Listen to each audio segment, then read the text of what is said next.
Thank you very much, Rabbi Teilbaum. Thank you very much, Carmen. Thank you very much, David.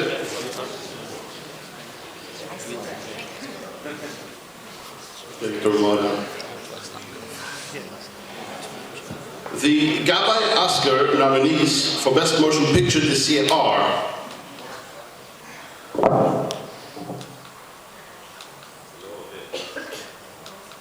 American Snipper. Tells the story about a mohel who gets the job done with just one snip.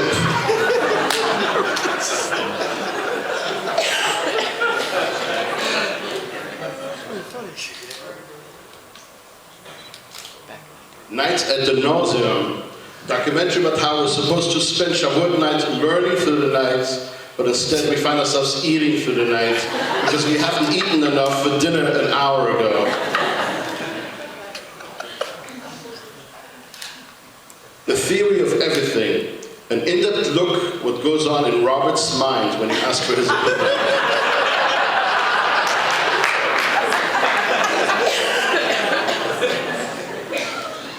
Whiplash, a documentary about what happens to the Gabbaim when someone who's dressed inappropriately gets an aliyah. Birdman, the story of a poor chicken farmer who gets rich selling his entire collection of birds to our shul for kapparas. The Grand Hotel Budapest, a documentary about the pre-war hotel in the Altaheim, where every fixture was a chandelier and where every sofa and chair was covered in plastic. Ani, a screenplay adaptation based on the Hebrew words Ani, meaning me, which tells the story about a shul member, well actually more than one, who always want the best kibbudah for themselves. Ladies and gentlemen, tonight we're going to have the Gabbai version of the Oscars. Though it all has been, it's not glitz and glamour like in Hollywood. Our Oscars, the nominees are not contending for golden figurine. They're contending for a much grander prize.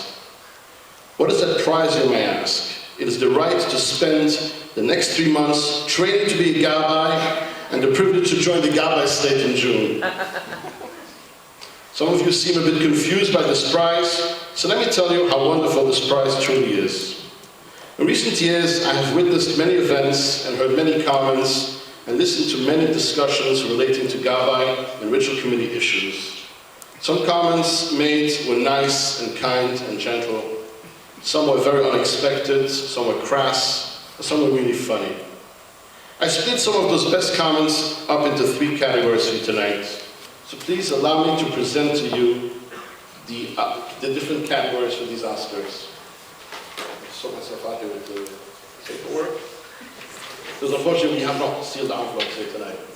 The Oscar for the funniest comment. The screen up. Wow. The Oscar for the funniest comment made when I became a Gabbai, when the news broke that I became a Gabbai. One comment was, "Are you crazy?" by several shul members and also non-shul members. Another comment made was, "Are you glutton for punishment?" by a business associate of mine. Another comment made was, "You don't even know what Parsha it is on Shabbos morning. How on earth can you be Gabbai?" by a childhood friend who obviously knows me very well. But I corrected him. I told him, ever since the Oivos Rof sends out his emails on Thursday nights, I do know really what Parsha it is. And if for the off chance I forgot, he's there Shabbos morning to whisper it into my ear.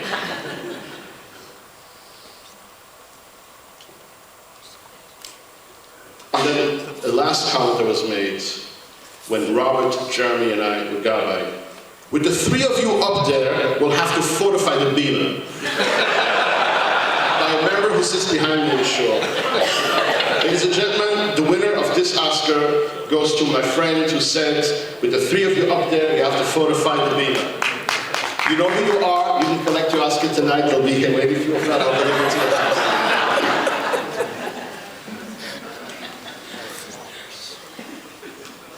Then there were some other not so nice comments made.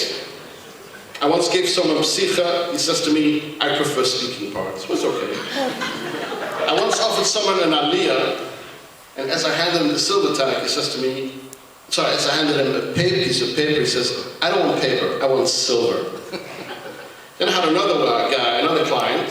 He said, while I offered him Hagba on Yom Kippur, he turned to me and says, I already graduated so that I deserve an Aliyah on Yom Kippur. And the really complicated one that really threw me overboard, while I was offering, now follow me here, right? I was offering a son-in-law, psicha, for a pregnant daughter, close to her due date. That's what we do. After davening, other parents got hold of me, telling me that their daughter is more pregnant than the one I gave psicha, and I should have given psicha to the son-in-law. I said to her, if your son-in-law would walk in earlier, I'd be able to give him psicha. And the winner, ladies and gentlemen, unfortunately, there is no winner in this category. I don't take the cake.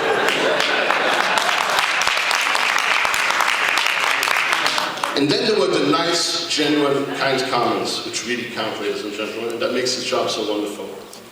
Some of the nice comments we've heard over the years, I'll quote them to you. You guys are wonderful, thank you for everything you do for us. Another comment was, and actually I had to choke a little bit, Rabbi Feldman, when you read this board, because an elderly woman in our shul, I once called her to check if her husband would be coming to shul so we know we can give him Haftorah. She said to me, every Shabbos we daven for people like you.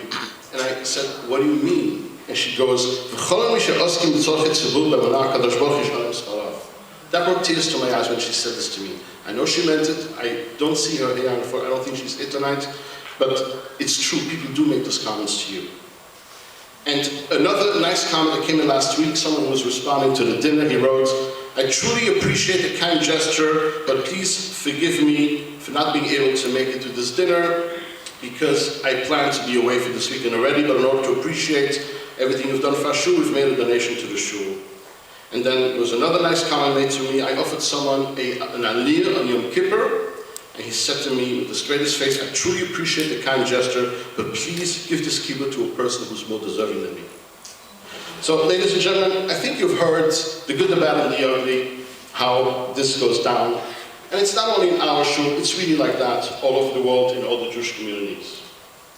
My dear friends, this is what it comes down to.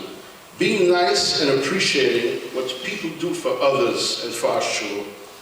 Beginning with last week's parsha of Teruma and this week's parsha of Tetzaveh, and then the upcoming parshas of Vayakal and Pekudei, which close out Sefer Shemos, most of the talk is about building the Mishkan and how it brought the Bnei Yisrael together. The Mishkan was built by gifts donated by every person. It was a true team effort and showed real unity for the Bnei Yisrael. Everyone was involved, everyone contributed in his or her own way. Men and women both played a role.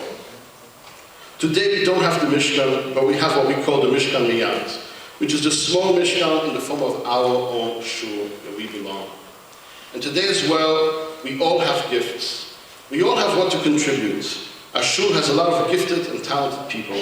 Some give of their time, some give of their money, and some give of their considerable talent. Some have skills in mentoring, teaching, and doctoring. Others have special qualities of patience, kindness, and humor. Some use their computer skills to work on our shul's website. Others spend endless hours late into the night seating us in 3 different minyanim of Rosh Hashanah Yom Kippur. Some put endless time and energy into planning our shul's youth activities during Cholamoid and the rest of the year, while others spend their time as a shul officer running to meetings 7 times a week, taking away from their precious family time, and the list goes on, ladies and gentlemen. I haven't even mentioned half of it.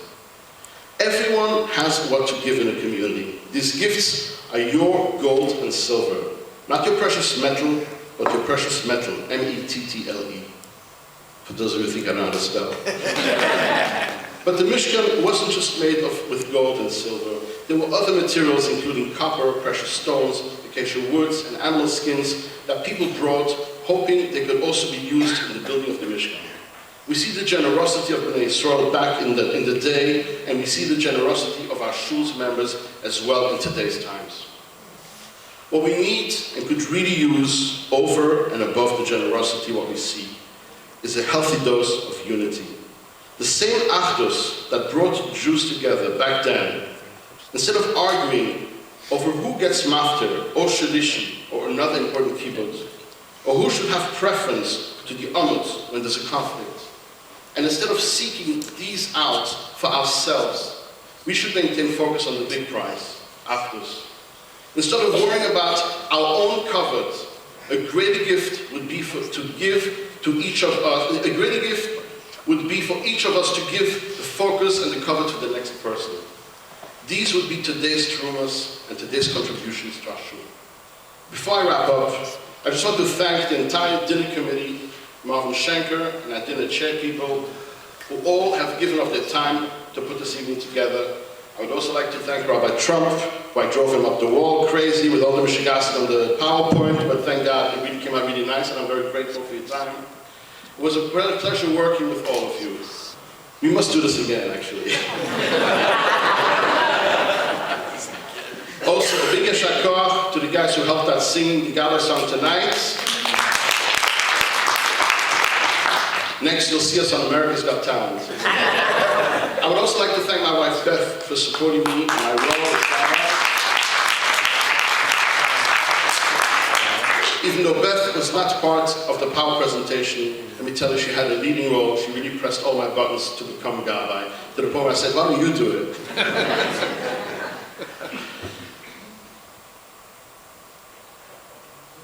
But no regrets. I actually am very thankful for the opportunity of having served as a Gabbai and serving the shul.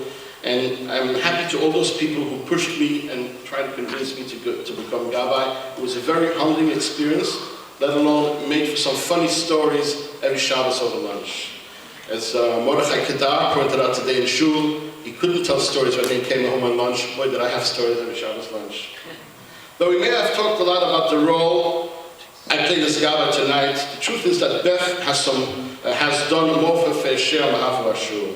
She has served as sister president, as we heard. She has worked on the hospitality committee, chaired the superettes, worked with the bake sales, blood drives, helped the Toronto Shachmanis. She's always there when called upon for the sisterhood. Thank you, Beth, for doing all that you do for our family and for our shul. I would be remiss if I did not mention our parents, Fran and Andy Shirewitz, who are here with us tonight. We are very grateful that you were able to join us tonight. And to my mother, Bluma Frochter, who is unfortunately not here tonight because she couldn't make it. And to my father, Oliver Shalom, who would have been very proud of watching this evening here develop tonight. Our parents have set out examples for us in many different ways, and we are very proud to follow in their ways. It's our privilege to follow their lead and help our shul in whatever capacity we can. On behalf of Beth and myself, I'd like to thank you all for coming to this shul dinner tonight. I wish you all a friendly Purim and a safe Purim. Good night.